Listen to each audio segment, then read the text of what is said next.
he prohibited us from marrying heretics, and that is his may be exalted saying, you shall not marry them. And he explained what marriage is. Do not give your daughters to their sons, who take their daughters for your sons. And the explanation, they said, the Torah forbade it when it is by way of marriage.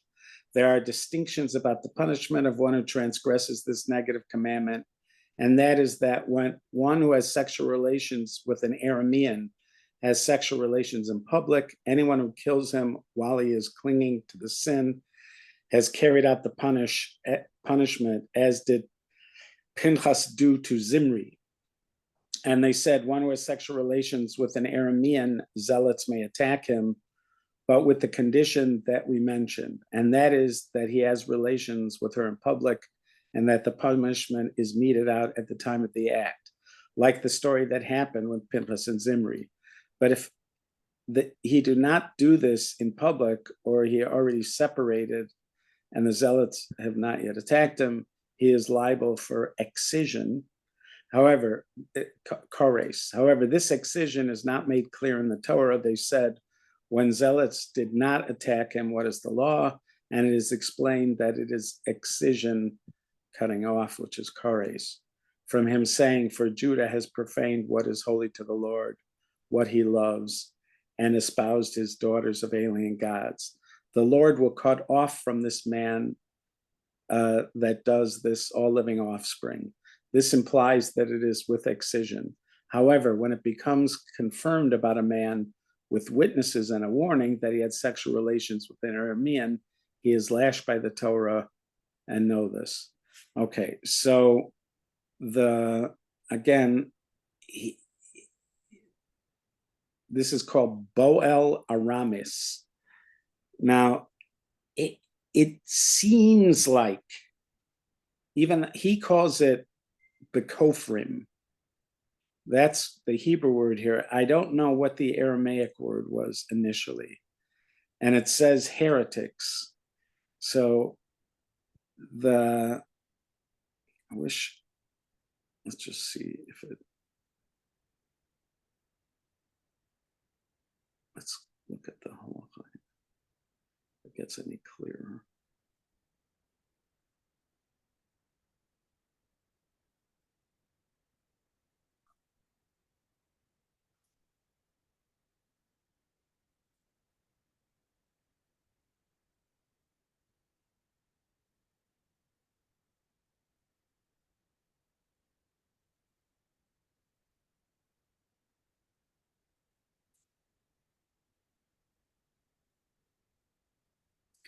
All right, I'm going to just do it in the English, I guess.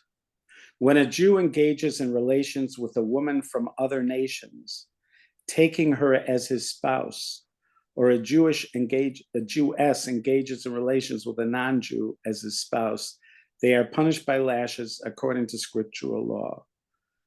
As Deuteronomy states, you shall not intermarry with them, do not give your daughter to his son, and do not take his daughter for your son. So here, they choose to translate this as Jew and non-Jew. In our thing, they talked about it. He uses the language of Kofrim. Again, that's the Hebrew. I don't know what the Aramaic was, but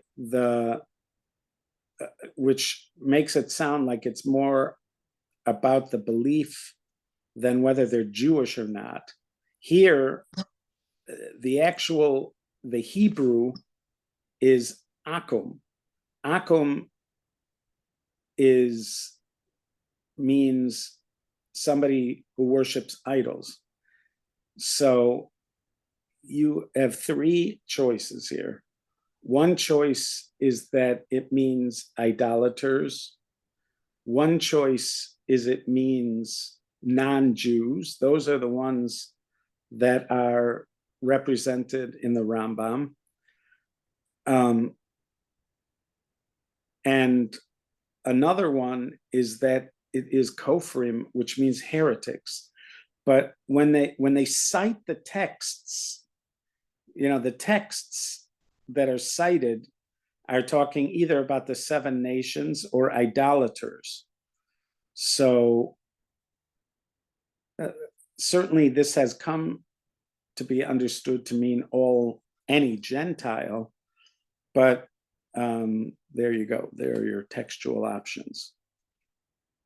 And it states, you shall not intermarry with them. So remember, this is specifically talking about the 7 nations, which gets extended in some cases to all idolaters. And then when it comes to this law, it gets extended to all Gentiles.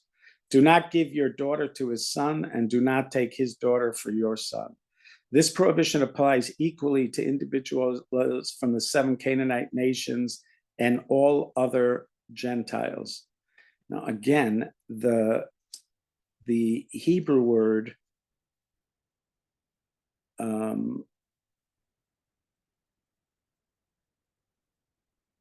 he says all other nations, all other nations. Okay.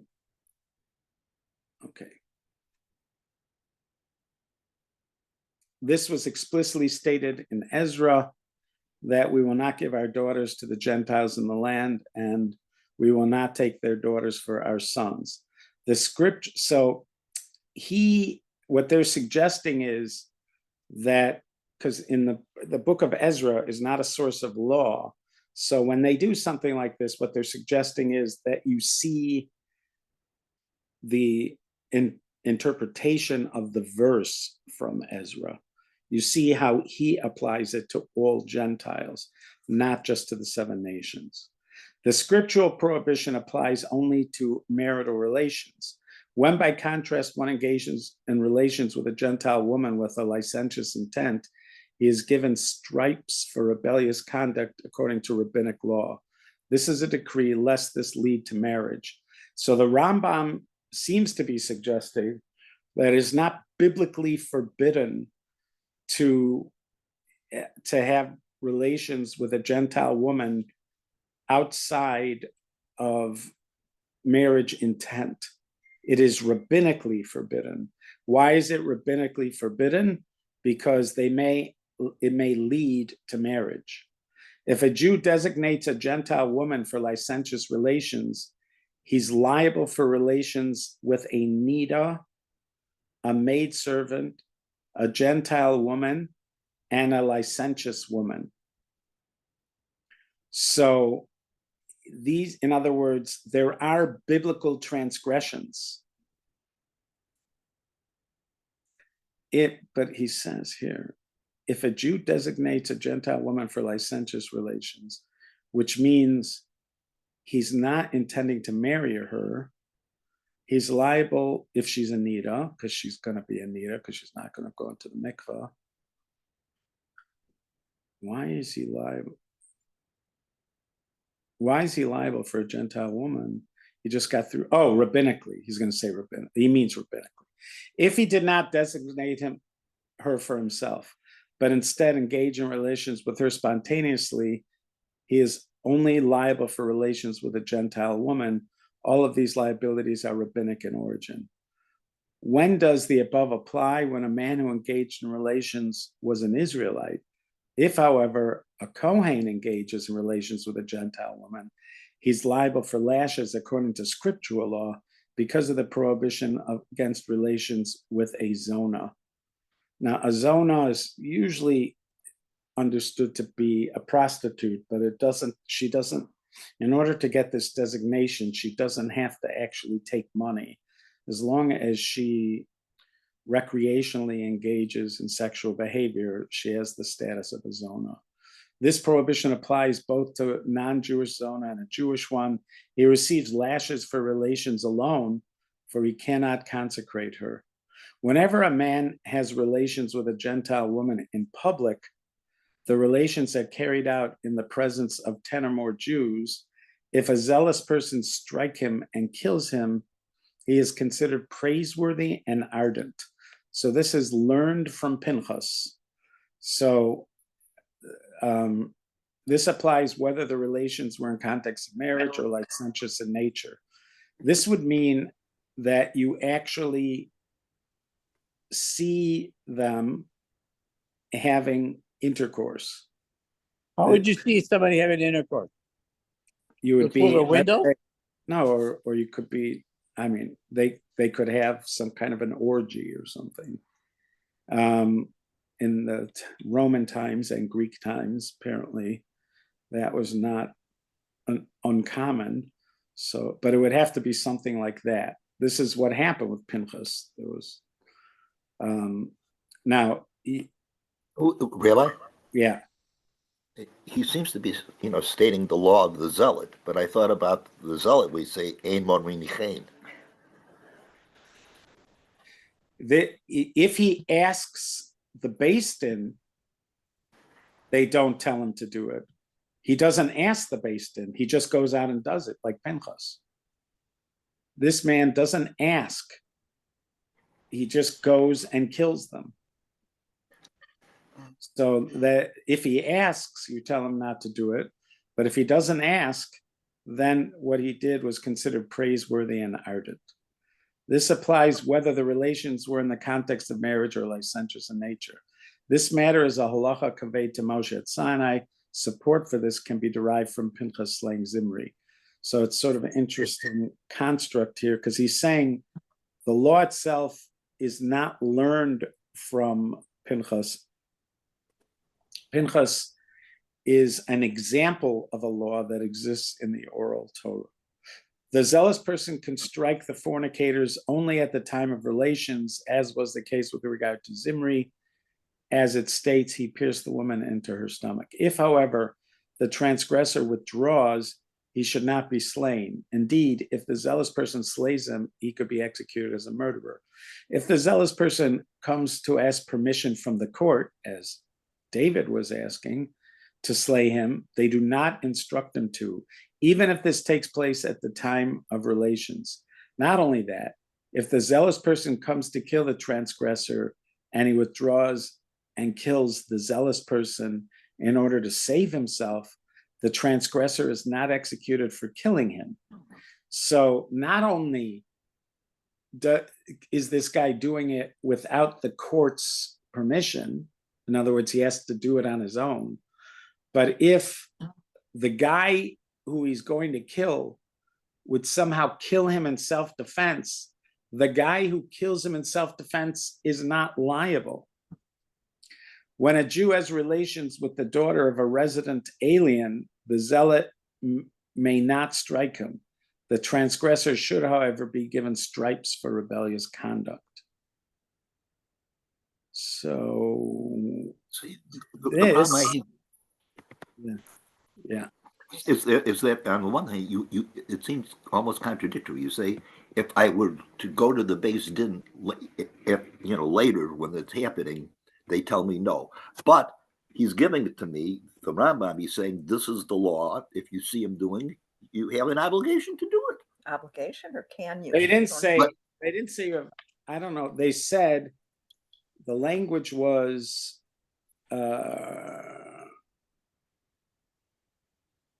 What do you call them?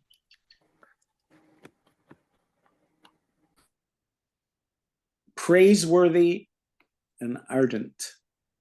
Just see the Hebrew.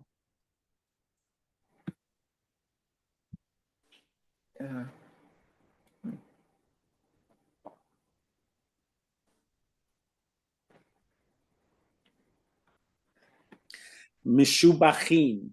They are praised, uzrizin, and they're azaris. So they're like a zealous. They're considered zealous and praiseworthy. Did it say whether they were married or not?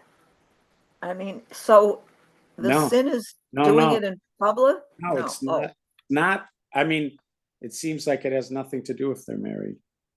Right.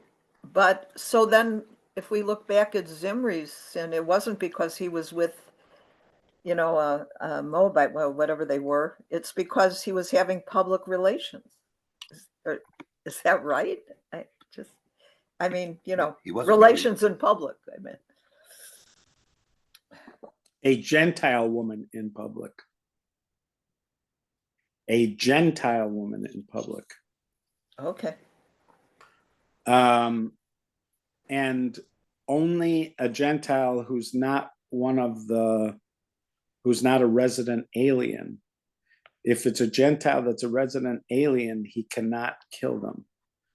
So it seems to be like the issue with the Midianite women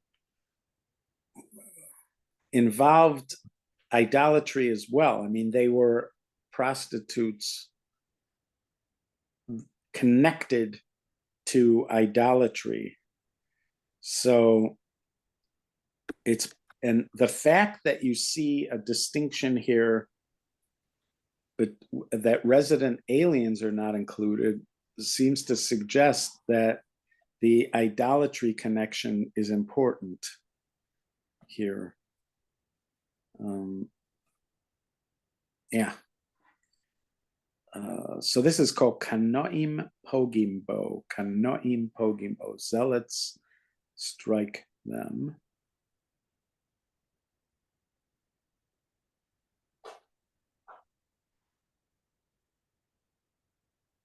Let's see.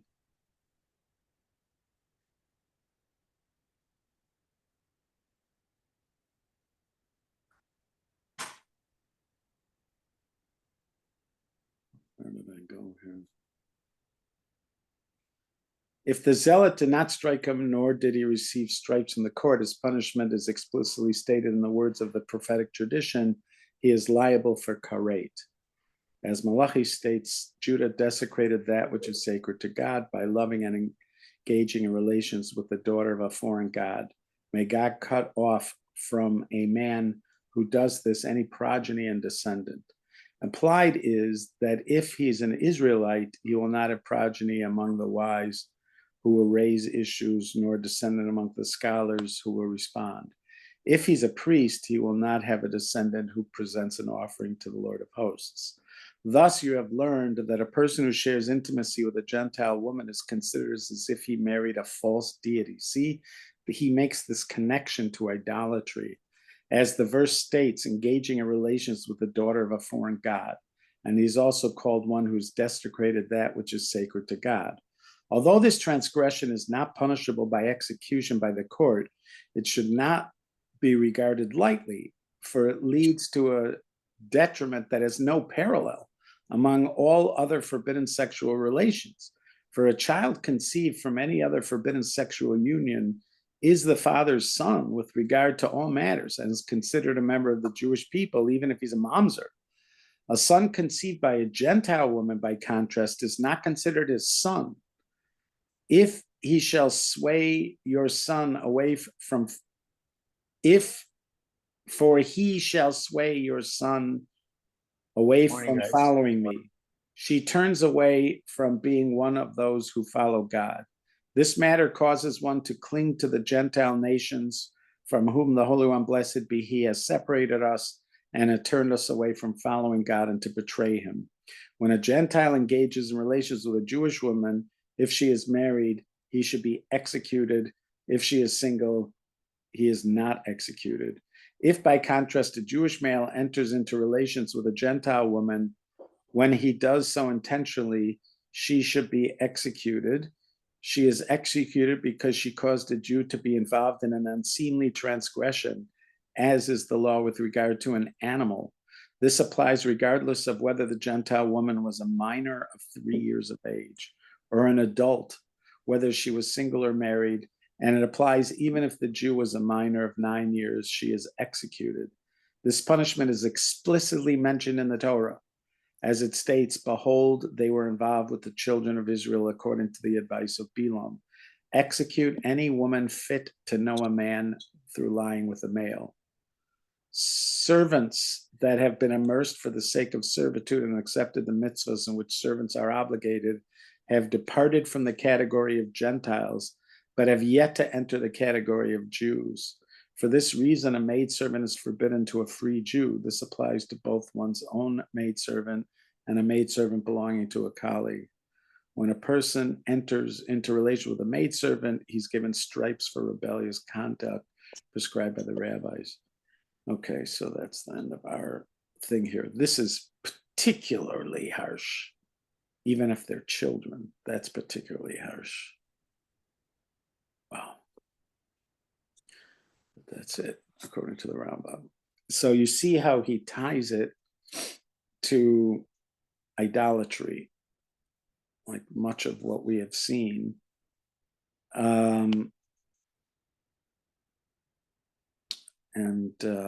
Yeah. So we had seen previously that he just mentioned the prohibition of marrying them. And so this one, he does mention it, but then he puts the focus on relations even when they're not for the sake of marriage. Yeah. This is...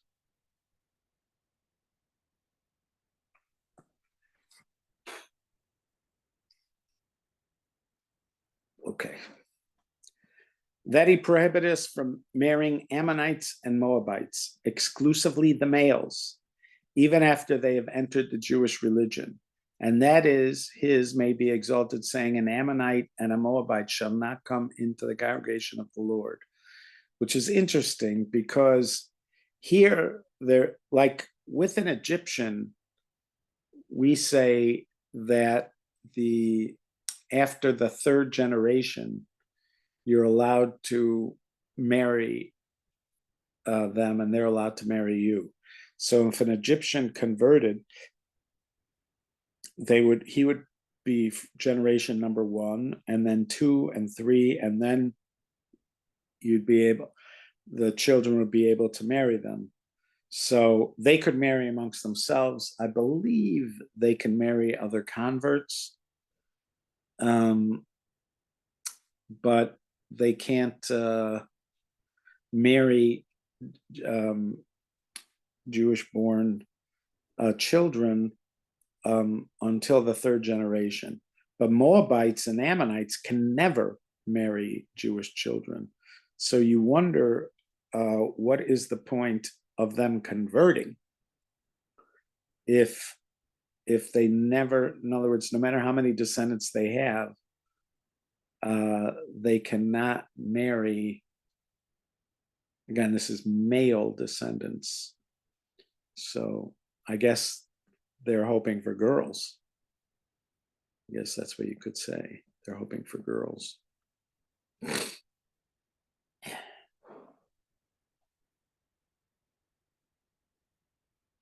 And again, this was clarified in the time of Ruth.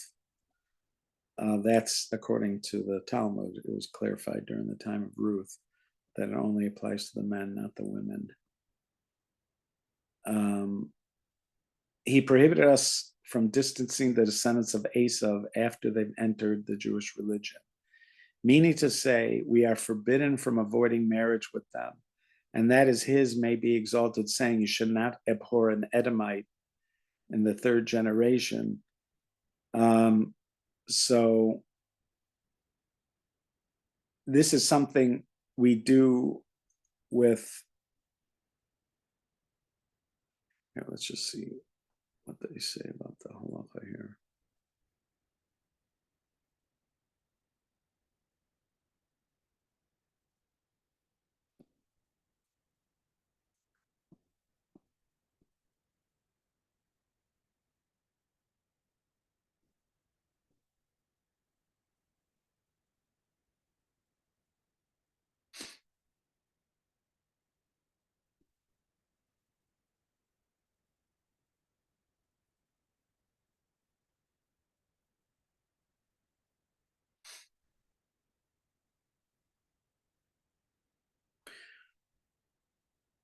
It is forbidden to marry an Ammonite and a Moabite forever. This applies to the males and not the females.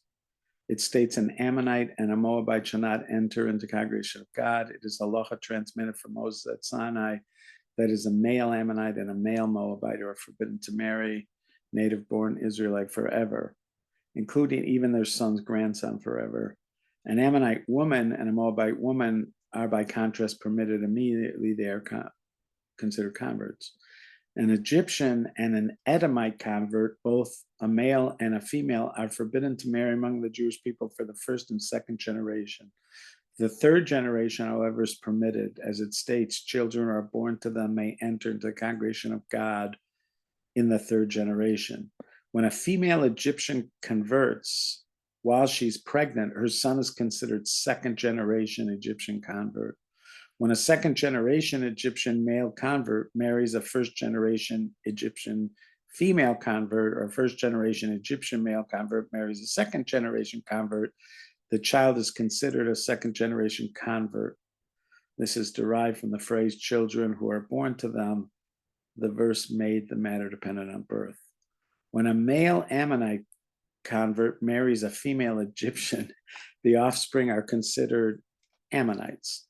When a male Egyptian convert marries a female Ammonite, the Egyptian offspring are considered Egyptians. This is the general principle. Among Gentiles, the identity of the offspring is determined by the male. Once the convert, the offspring is given the identity that is of the lower status. I'm a little confused. What are they saying?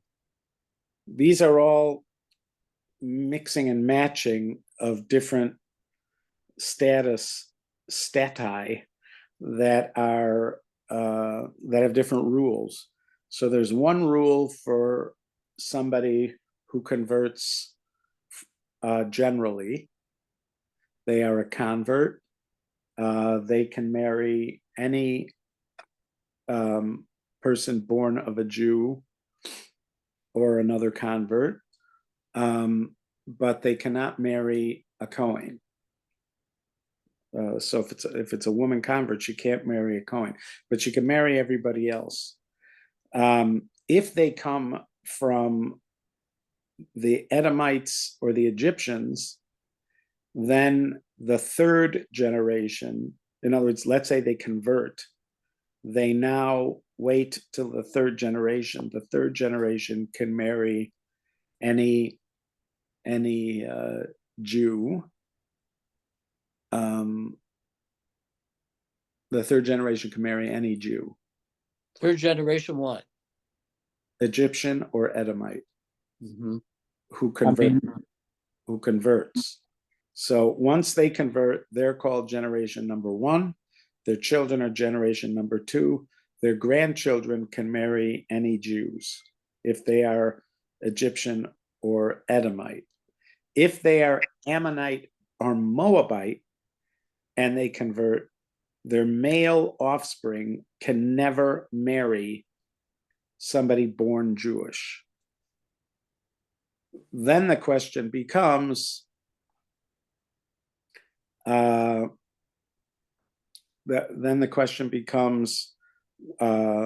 happens if you have somebody from one of these groups marrying somebody from another group? That's what he's covering over here. There's Gibeonites, etc. This is very important for all these halachos. When Sancherib, king of Assyria, arose, he confused the identity of all the nations, mixing them together and exiling them from their place. The Egyptians that live in the land of Egypt at present are of other nationalities. This also applies with regard to the Edomites in the field of Edom.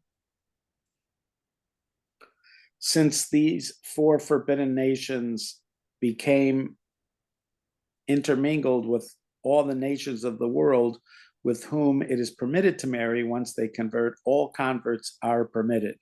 So nowadays, if somebody is from Egypt, the restrictions, once they convert, they are not restricted from marrying somebody who's born Jewish. If somebody is, let's say, from Jordan, which was the land of Ammon is Amman, Jordan.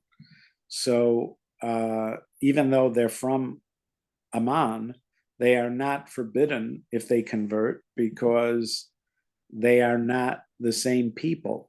Because what Sancherib, his father, I think also, what they did when they conquered nations was they moved them and they replaced them with other people. As we know, they took the 10 tribes move them to another place and replace them with people from 5 other nations. And this was their process in all the lands that they conquered, all the way to Egypt. So therefore, the peoples that live in these places, the Rambam saying, based on the Gemara, are no longer the same people. Therefore, in the present age, in all places, whenever a convert converts, whether he be an Edomite, an Egyptian, an Ammonite, a Moabite, a Cushite, etc. Trying to get the end of this here. My thing is blocking it, and it won't scroll higher. Oh, there we go. Or from any of the other nations, whether male or female, he or she is permitted to marry among the Jewish people immediately. So that's a hugely important law there, which essentially says that these laws that we had been reading before, the ones about who you can marry, do not apply anymore. Once they convert, you're allowed to marry them again, unless somebody's a Kohen, then they're not. But otherwise, they are.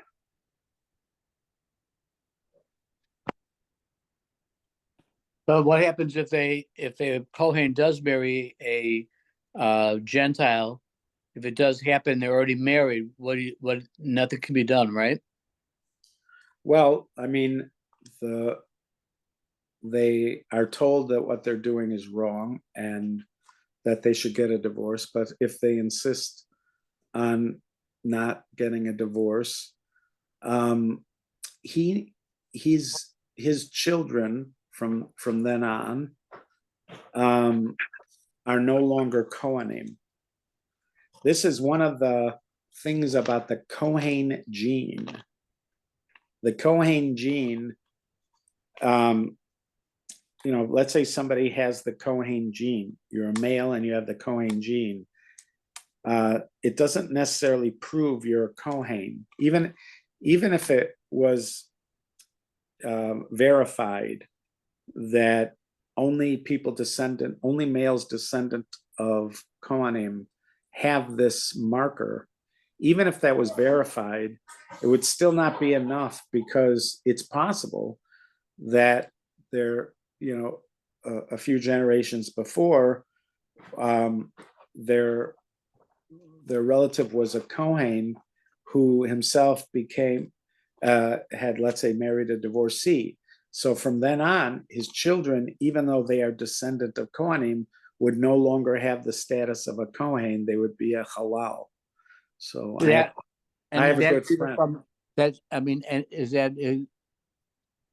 I have a good friend where this is the case, and he's not called up for the Kohen Aliyah. He's just called up for the regular Yisrael Aliyah, the son.